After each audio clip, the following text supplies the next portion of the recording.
Welcome back to PlayStation Livecast. We're here at the PlayStation booth with Jared Garretson, studio director at Zombie, and we are going to talk Daylight.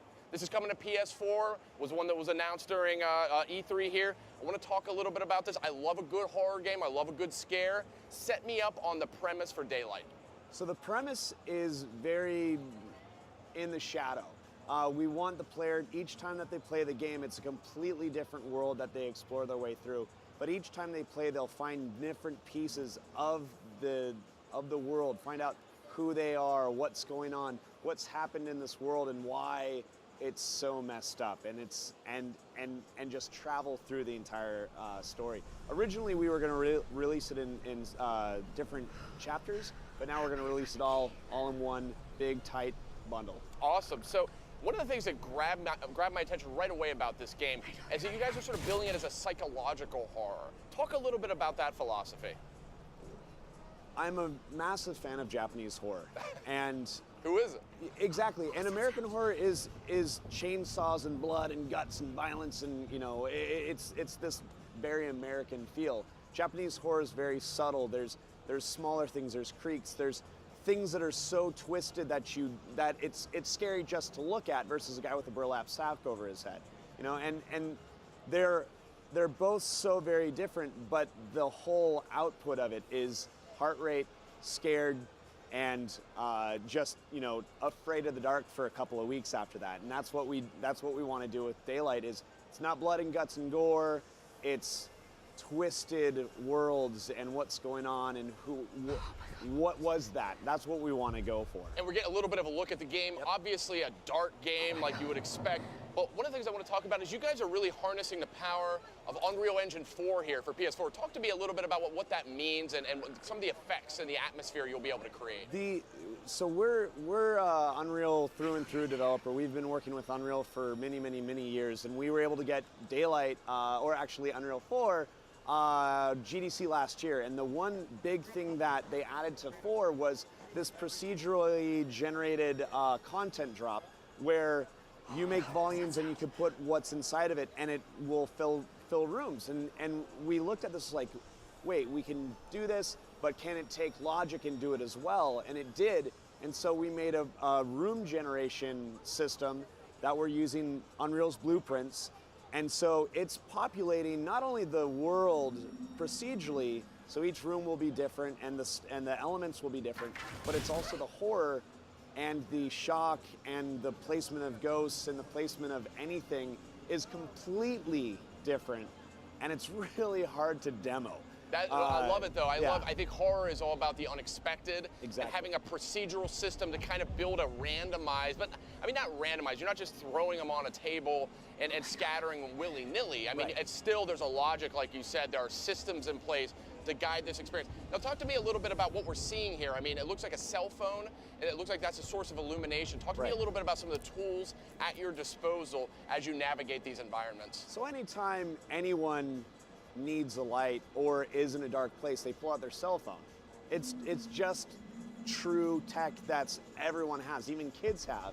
And so it was one of those things where like, this makes sense.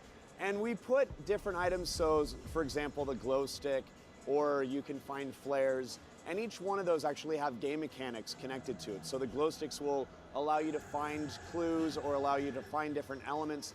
The flares will actually thwart the ghosts or scare them away, but the way that the flare works is it's just so violent that it's throwing shadows all over the place using real-time lighting, which is the other big thing that Unreal gave us, is completely dynamic lighting, and it looks beautiful.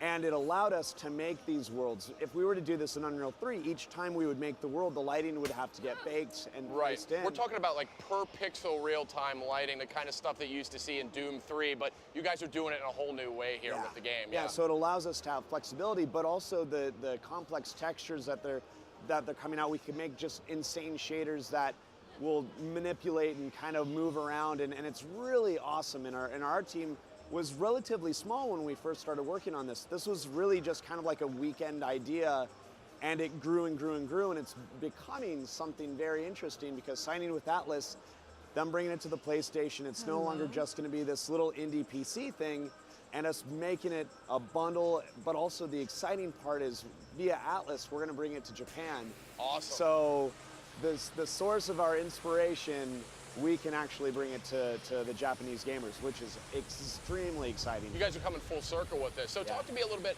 It appears we're in sort of, I would say, it looks like an abandoned asylum. Right. Now talk to me a little about, you kind of mentioned spirits and the supernatural. I know, of course, you know, any good horror experience, we want to go in unprepared, not expecting what we're going to find. But talk to me a little bit about some of the threats that are lurking here. So we have a lot of different elements to it that you learn, and the things that you'll see mostly right now are our ghosts, which we made them very, very permadeath. If you're a gamer, you don't think that you get startled, but if you see something and it's going to reset your game, that's going to scare you more. So they're very brutal in the sense of when you see that, you want to get away because you don't want to restart. And so we're doing a lot of that. It'll be balanced, of course, easy, medium, hard. So like if I just want to learn the story, if I want to experience it and just have fun with it, you can go easy. But if you want to go hard, it'll be very different. Speaking of spirits, here we go. Yeah, and so in this, the spirits we'll have many different types of spirits that will really be different archetypes that you experience in any game. But then we have those subtle non-reset elements of things that go bump in the night that you just don't know what they are. And so it's really exciting, and it's really fun and really hard to develop on because, I mean, I come in and go downstairs and we've got a demo room that we turn off all the lights to focus test. And every single time it's totally different. And that's the really wild part about this is we really built it for sharing your experience with YouTube and everything that's huge. And so when we signed with Blacklight and we got to get that controller and that share button being that major factor and us getting to find out camera X, Y, and Z, we definitely are going to be making the experience very dialed in for the PlayStation 4. That's awesome. Taking full advantage of all the tools there, share and scare, or scare and share, maybe I should say. Yep. I also want to talk a little bit about, I mean, what do you do when you find a spirit? I mean, this is not a first-person shooter. Right, I mean, right. You're not firing like ectoplasm guns and Yeah. things like that. Are you using primarily light sources to ward these things off? So light sources, and then if they do grab you, you will be able to fight them off, but you'll want to run again, or some of them might just get you and you're done for. So really, it should be as soon as you see those, you should definitely be like, oh, what do I want to do? Do I want to run? How do I do that? And you'll learn how to manipulate the environment for the ghosts and everything like that. Well, I love a good horror game. When are we going to be able to get our hands on Daylight for PS4? We're aiming for Q1 2014.